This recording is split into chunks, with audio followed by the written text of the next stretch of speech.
I mean, that is the land of unconfirmed. Yes, we came, we saw, he died. That was Hillary Clinton's infamous reaction after Gaddafi was executed. But the real reason for his murder, he dared to launch a gold-backed currency that could free Africa from the dollar. The West knew, if he succeeded, their empire would fall. Now a new name has surfaced, Captain Ibrahim Traoré. He isn't just continuing Gaddafi's mission. Even Libya, who destroyed Libya, once again they used a black man. He's expanding it, with the full backing of an entire region. And after 16 failed attempts, the West still can't stop him. Why? Because this time, Africa's not alone. But here's what makes Traoré different. He learned from Gaddafi's fall. Back then, there was no social media. Journalists were silenced. Western outlets like CNN, BBC, and Al Jazeera painted Gaddafi as a monster. And many of us believed it, because that's all we were shown. Growing up, the name Gaddafi meant dictator, tyrant, mass murderer. But no one told us about the great man-made river, a $33 billion self-funded irrigation system that turned the desert green. Or that Gaddafi gave every Libyan family free electricity. Or that education and healthcare were entirely free. Or that new newlyweds got $50,000 from the state to start a home. That story was hidden. His image was destroyed, and his people were turned against him. That's what Traoré avoided. From day one, he defined himself to the world, before the West could. He embraced the media, rallied his people, and stayed ahead of the narrative. And that's why he's become so hard to get. He's not isolated. His people are with him. Africa is with him. But here's the chilling question. If Gaddafi was killed for this plan, how far will the West go to stop Traoré? And what happens when they realize this time it's too late? Before we go further, remember this: at Black Rebellion, we don't deal in rumors. Every detail we share comes from verified local journalists and trusted online sources. These are black untold stories, truths the Western narrative works hard to bury. But silence is how history gets erased. Your voice, your share, your subscription, that's how we fight back. So like, subscribe, and share this with every black community you know. The truth echo louder than their lies. Now, let us unveil the truth. Officially, the invasion of Libya was sugar-coated as civilian protection. Some said it was about oil. But those who understood global power saw the real motive: currency.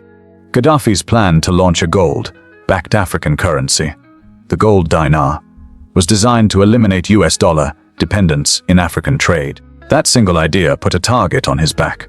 Why? Because nearly 90% of international trade flows through US dollars. 60% of global reserves are held in dollars. And 40% of the world's debt is issued in dollars. That's not just economics. That's empire. Gaddafi's gold currency, it wasn't just a financial alternative. It was a threat to everything that props up Western global dominance. And that's why they killed him. But what if I told you Traoré and his AES counterparts have dared the West and launched the initiative, boldly picking up where Gaddafi left off? And this time, the script didn't go as planned. In the aftermath of Gaddafi's execution, the Western media framed Libya's collapse as the price of dictatorship. But behind the headlines and justifications of humanitarian intervention, something darker was unfolding. Something far more calculated. Because Libya wasn't the only country in crisis at the time. Yemen, Syria, Bahrain, all were embroiled in violent unrest. Yet none of them triggered a Western bombing campaign like Libya did. Why? Because no other leader was about to launch a gold-backed currency that could shake the global financial order. When Hillary Clinton's private emails were leaked in 2016, they confirmed what many already suspected: the war wasn't just about oil or civilians, or even regime change. It was about stopping the rise of an independent African currency before it began. Gaddafi had proposed a united monetary system, a gold dinar that would allow African and Muslim nations to trade oil and resources only in gold. A direct threat not just to the US dollar, but to the entire Western-dominated economic structure.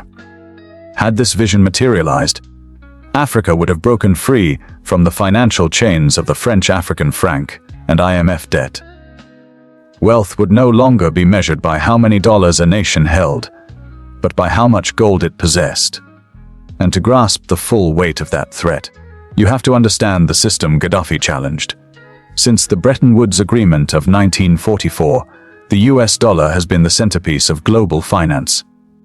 Back then, it was backed by gold, until 1971, when President Nixon unpegged the dollar entirely and struck a deal with OPEC high oil would now be sold exclusively in dollars.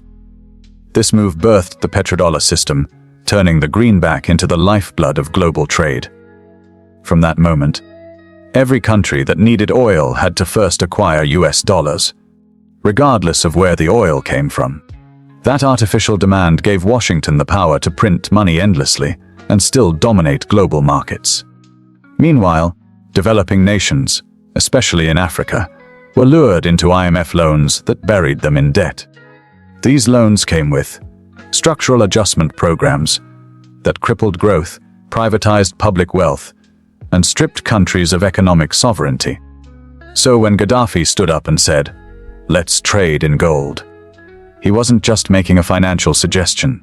He was declaring war on a system that had ruled unchallenged for decades. In 2009, Gaddafi was elected chairman of the African Union. From that seat of power, he pushed harder than ever for a continent united, not just in name, but in currency and capital. A bold move. And, as history shows us, a deadly one. This isn't to say Gaddafi was a saint.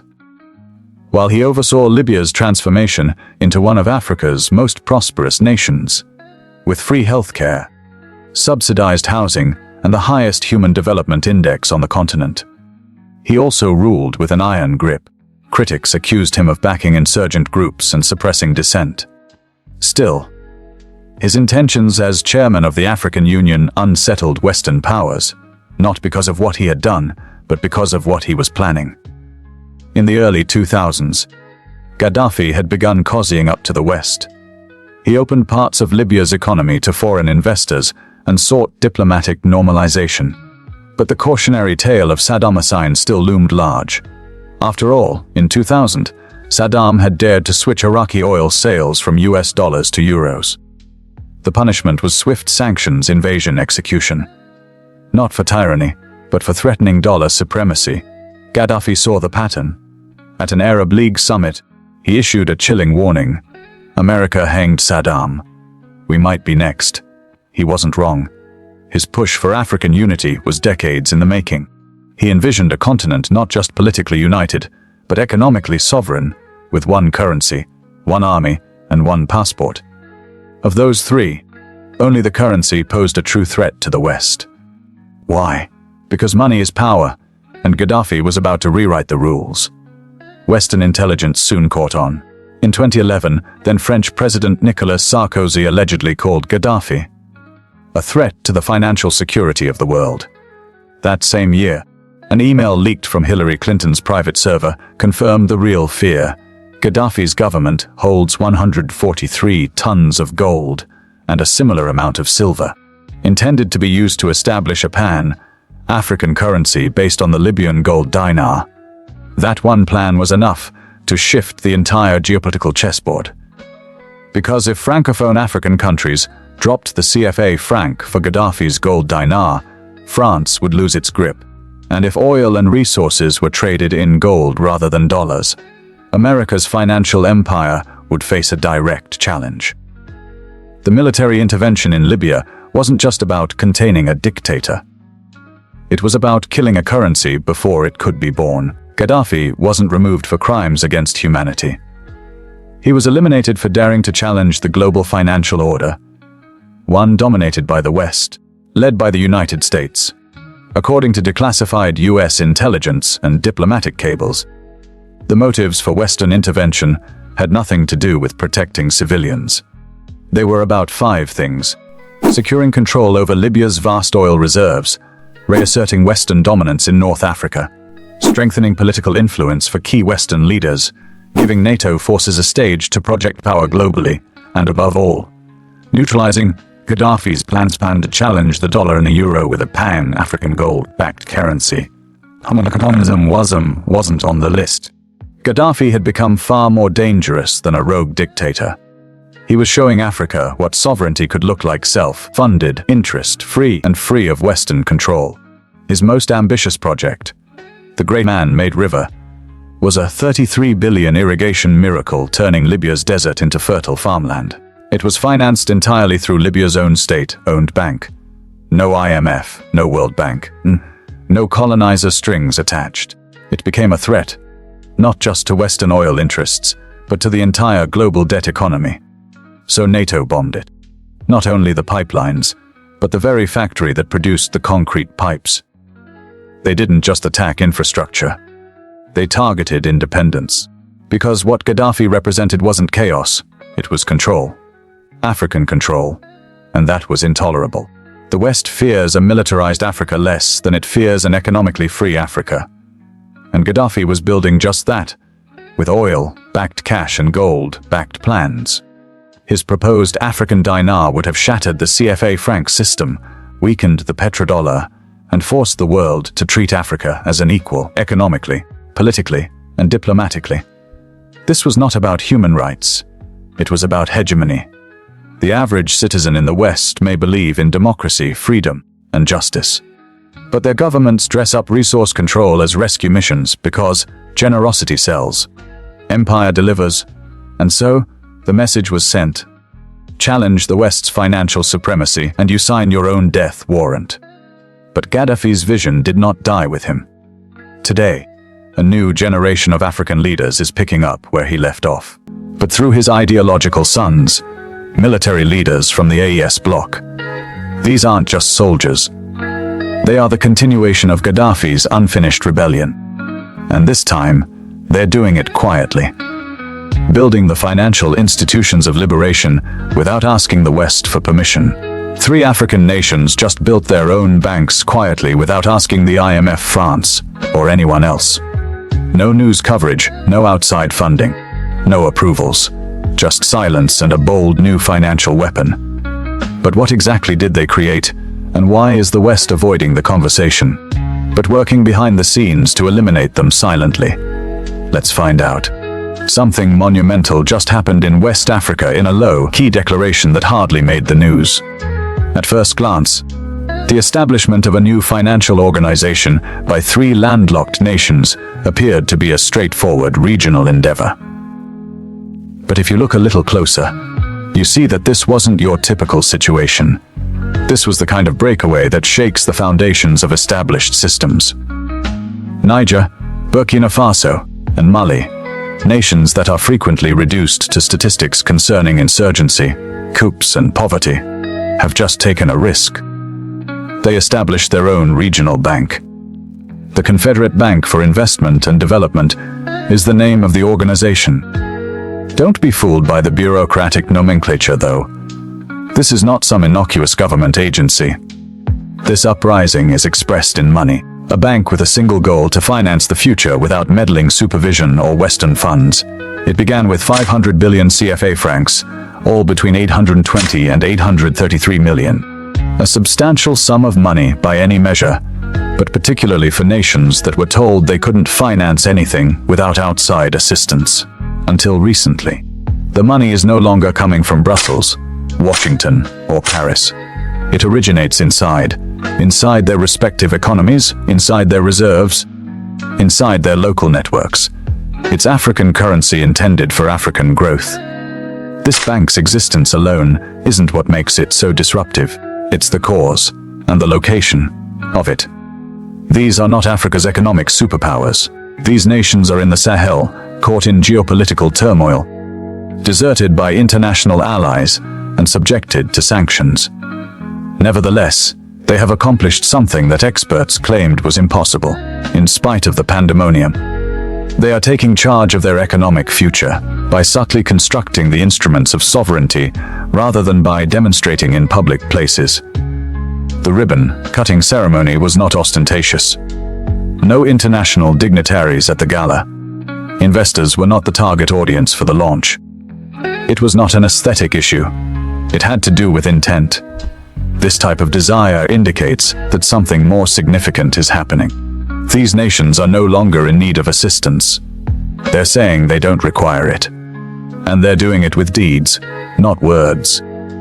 Free nations that were formerly a part of the Francophone West African economic system, linked to the French, backed CFA currency and intricately involved in organizations such as ECOWAS and the West African Economic and Monetary Union, would be served by the Confederate Bank.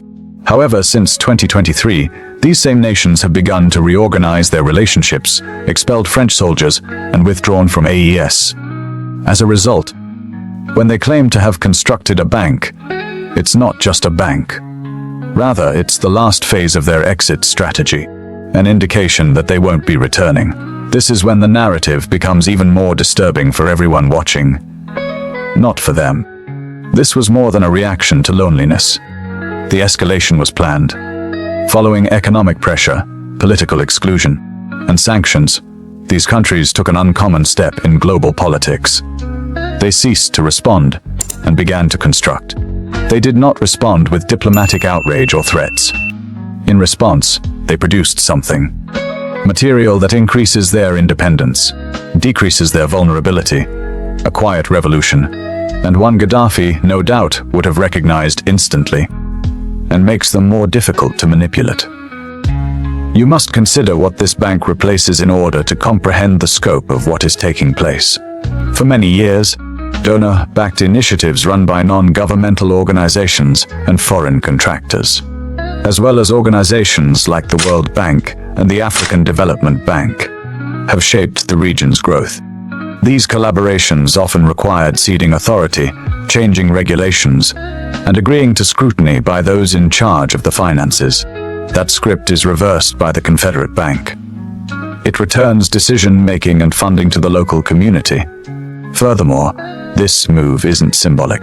It is designed to finance actual projects, infrastructure, industrial growth, and agriculture. Sectoral areas that the IMF is consistently too slow to support and too fast to politicize. You don't have to establish your creditworthiness to a Western economist who has never stepped foot in a Sahelian village.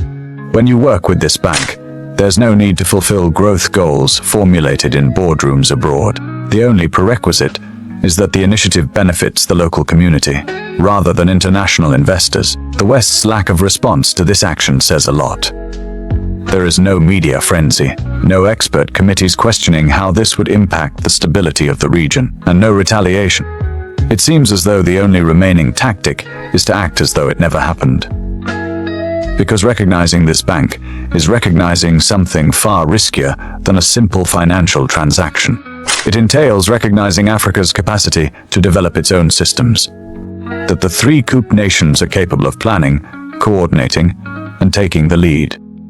Therefore, the Confederate Bank enters the scene quietly and defiantly, rather than with much fanfare. It's not ostentatious. It doesn't want to make headlines. However, it is designed to endure, and more significantly, to expand. The question now is, why did they do this? You need to look beyond the numbers to see why Burkina Faso, Mali, and Niger established this bank.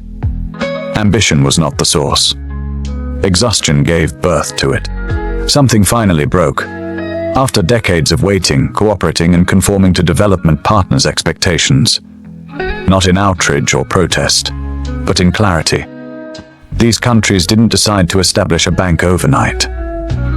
They came to a conclusion that few others have dared to express us. There has always been a rig in the game.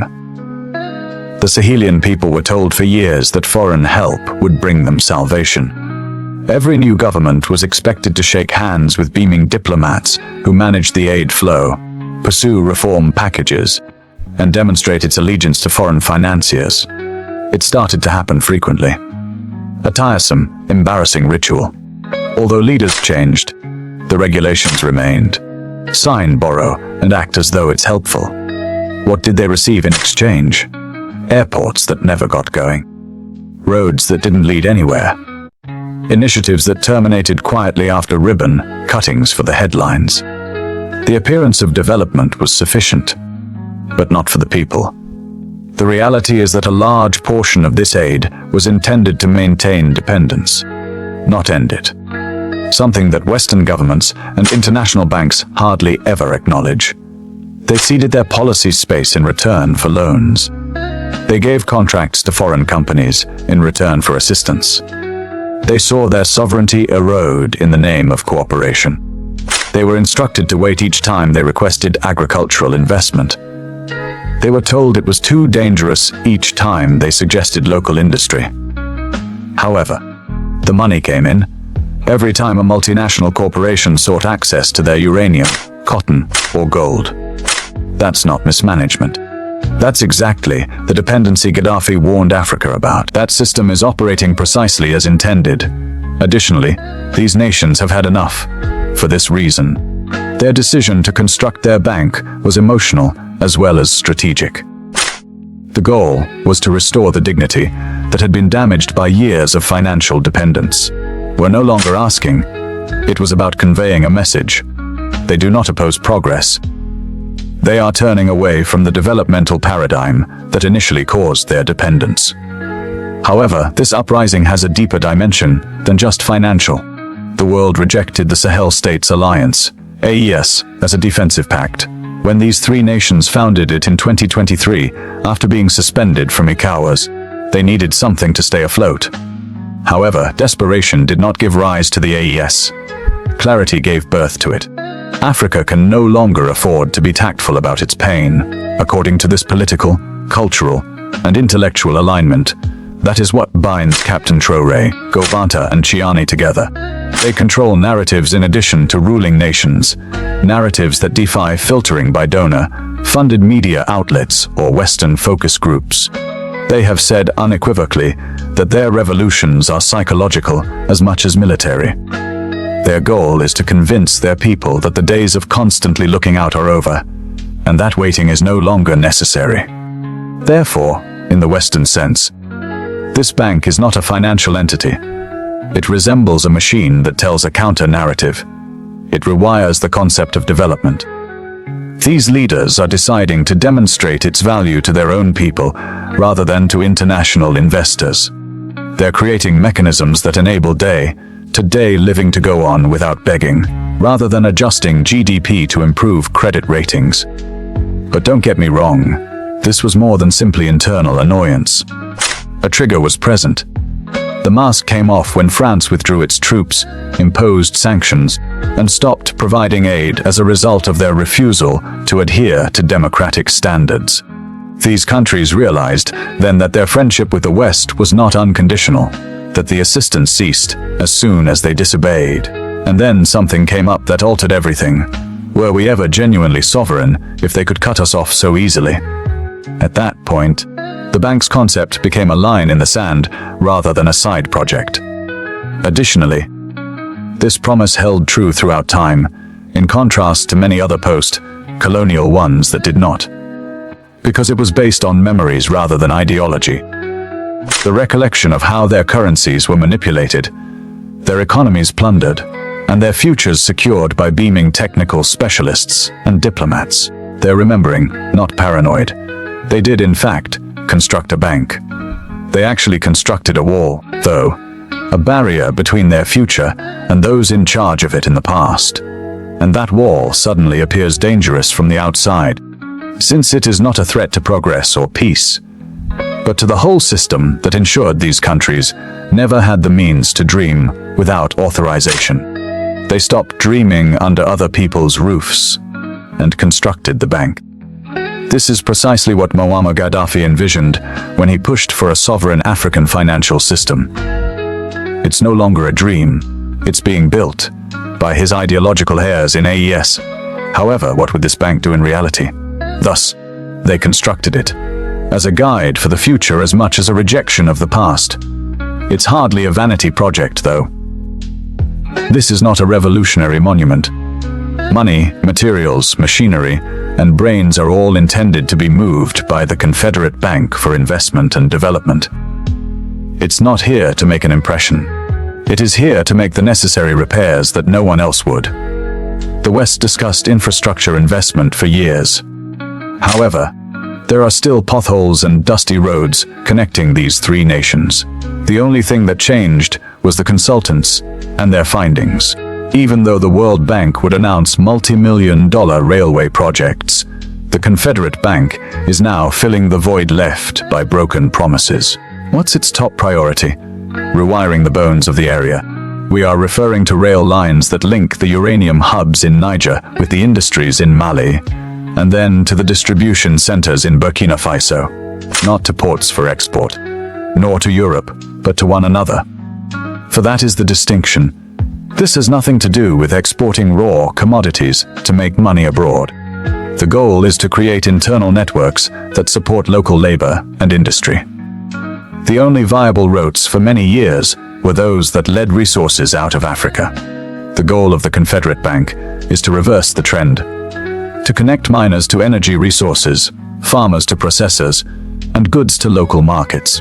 It's the logistics of liberation. However, steel won't be enough to drive this change.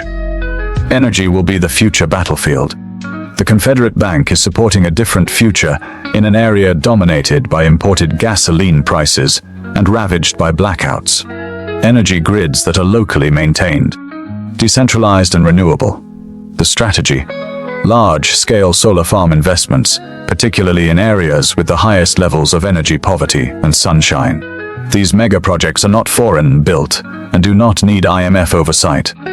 Residents of the area are funding these community-powered microgrids because schools remain open as long as the lights remain on. Refrigerators are operated by clinics. Local companies no longer rely on diesel. Development suddenly becomes a reality. However, energy is just one component of the chain. The other is food. The Confederate Bank is getting ready to make a significant foray into the food processing and agricultural industries through national distribution centers, village-owned companies and local cooperatives, rather than international agribusinesses. In its simplicity, the objective is radical: eat what they grow, and grow what they eat. These nations have depended on imported wheat, rice, and processed commodities for far too long, even though they had more than enough soil to flourish. Why? Because funding for food self-sufficiency was discouraged by the aid system. Importing was usually less expensive, not because the land was unproductive, but rather because local farmers were left with machetes and draughts, while foreign food came with subsidies. That formula is being reversed by the Confederate Bank. Farmers now have access to the full chain: equipment, irrigation, storage, and processing. They no longer sell tomatoes for pennies while purchasing tomato paste in cans from Europe. It's not charity. This is agricultural sovereignty. Additionally, it has been constructed one hamlet, one tool, and one crop at a time. Then there are the heavens. Indeed, colonization has even spread to the skies. International airlines have controlled regional travel in West Africa for many years. It's a cruel joke. It is frequently necessary to travel through Europe in order to fly from one African nation to another. Now it is different. A regional airline that operates direct flights from Bamako to Niamey to Ouagadougou, free of layovers, visa restrictions, and legacy carrier price gouging, is being established by the Confederate Bank. The goal is to establish an aviation corridor that promotes regional trade, tourism, and education, all of which are vital to regional integration, but have never been profitable to international investors. However, it is more profound, because movement isn't the only aspect of integration. It has to do with trust. Furthermore, money has never trusted the frontiers of Africa. For this reason, the bank is creating digital platforms and interoperable payment systems that let people and companies send and receive money and carry out cross-border transactions without the need for euros or dollars. And that, too, was Gaddafi's vision. An Africa whose movement, trade, and money are not routed through foreign capitals. It was once dismissed, but now, quietly, it's being built. No more depending on the French-backed CFA system. No more exorbitant costs just to send money from Mali to Niger, unrestricted by colonial currency systems. The Confederate Bank is paving the way for genuine trade. Let's be clear, two idealists do not operate this bank. Those who run it are strategists. Every loan, project, and investment is made with consideration for national interest, long-term return, and risk management. They have observed debt traps. They've read the fine print. And they've learned that free money usually comes with invisible handcuffs. This time, they're the ones setting the terms. No, they don't have billions. Not yet. But what they do have is intent, astute, well-organized, and independently funded.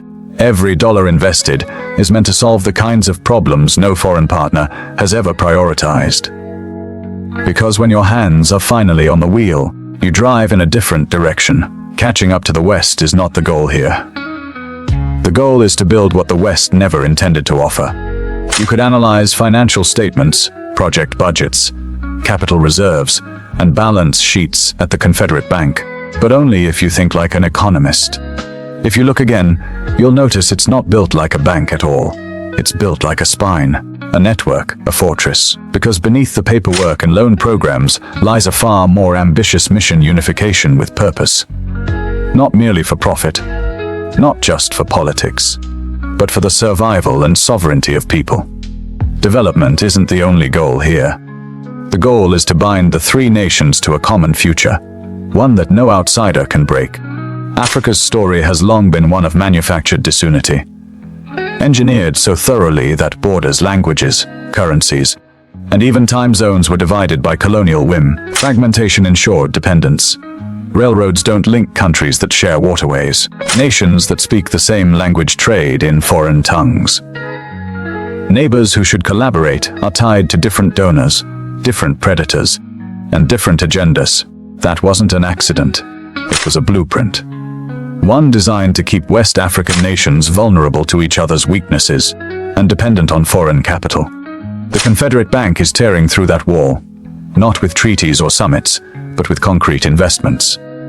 Burkina Faso, Mali, and Niger are joining their economies and securing their futures together, through fiber optics, through collaborative ventures, through independent digital systems, not a handshake infrastructure. This bank doesn't just lend to nations, it funds a bloc. And that matters, because you are no longer three isolated, vulnerable states. Once your development plans, energy grids, transport systems, and food networks are in sync, you become a single, coordinated unit. The Confederate Bank is the financial engine of the Alliance of Sahel States, AES, which functions on that exact principle. Vision becomes infrastructure. It's what turns ideas into roads. It's what transforms slogans into supply chains, statements into spreadsheets, and spreadsheets into everyday commerce between once divided communities. In fact, put the bank aside for a moment. If you want to grasp the gravity of what's unfolding, just observe what it replaces.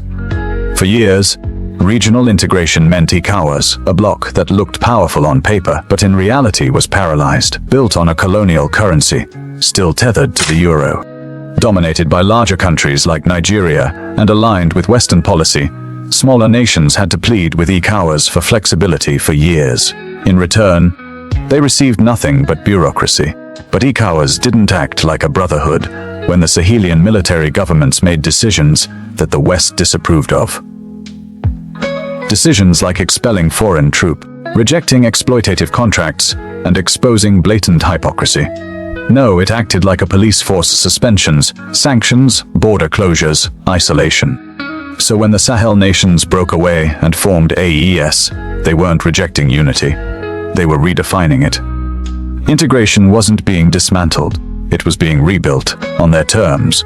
And today, AES is far more than just a political alliance.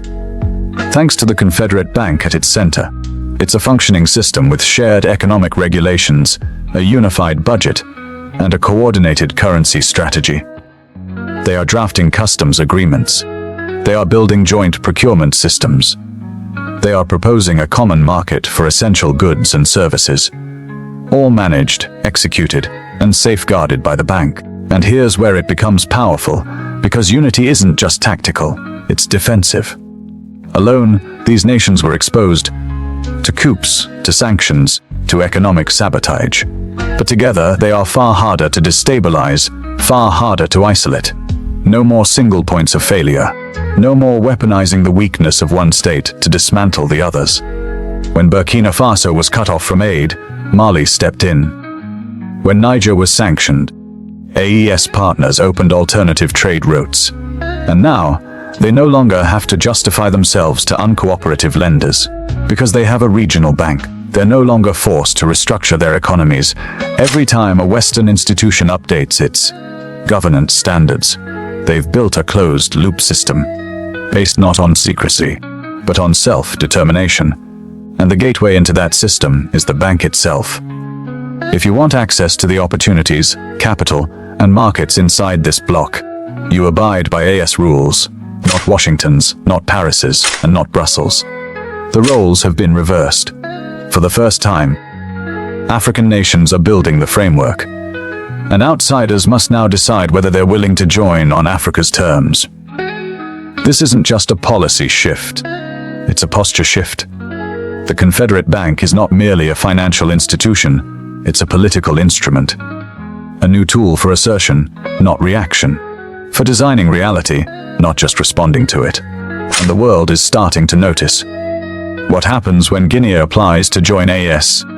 When Chad turns to the Confederate Bank for funding? What happens when a so-called minor alliance achieves what the AU couldn't accomplish in decades? This is no longer a local experiment. This is a continental prototype, and it's working. So tell us, do you still think African nations need help? Do you still believe full independence is out of reach? Drop your thoughts in the comments.